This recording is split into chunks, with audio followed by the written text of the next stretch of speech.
எம்எல்ஏக்களுக்கு car மற்றும் உதவியாளர் வழங்க முதலமைச்சர் விஜய் முடிவு செய்துள்ளார். கூடுதல் விவரங்களை செய்தியாளர் நந்தினி வழங்க கேட்கலாம். நந்தினி, முதன்முறையாக பொறுப்பேற்றுள்ள எம்எல்ஏக்களுக்கு கார் மற்றும் உதவியாளர் வழங்கப்படுவதாக தெரிவிக்கப்பட்டுள்ளது.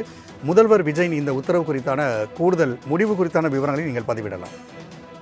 வணக்கம் ராம்குமார். தமிழக சட்டமன்றத்திற்கு முதல் முறையாக தேர்வு செய்யப்பட்டிருக்கக்கூடிய உறுப்பினர்களுக்கு கார் மற்றும் உதவியாளர்கள் வழங்க தமிழ்நாடு முதலமைச்சர் முடிவு செய்திருப்பதாக தகவல் என்பது வெளியாகி இருக்கிறது. தமிழக சட்டமன்றத்தில் விசிக சட்டமன்ற உறுப்பினர் ஜோதிமணி தனக்கு பொருளாதார வசதி இல்லை எனவும், தமிழ்நாட்டில் உள்ள சட்டசபை தொகுதி பெரிதாக இருக்கக்கூடிய நிலையில் அங்கு முழுவதுமாக சென்று ஆய்வு செய்ய கார் வசதி கிடையாது, அதற்கான பொருளாதாரமும் கிடையாது. என்னை போலவே இந்த சட்டசபையில் பெரும்பாலான சட்டமன்ற உறுப்பினர்களும் அதே நிலையில்தான் உள்ளதாகும், அதுவும் காலணி அணியாத உறுப்பினர்களும் இருக்கிறார்கள் என கூறினார். எனவே சட்டமன்ற உறுப்பினர்களுக்கு கார் மற்றும் உதவியாளர் வழங்க வேண்டும் என சபாநாயகரிடம் கோரிக்கை வைத்தார்.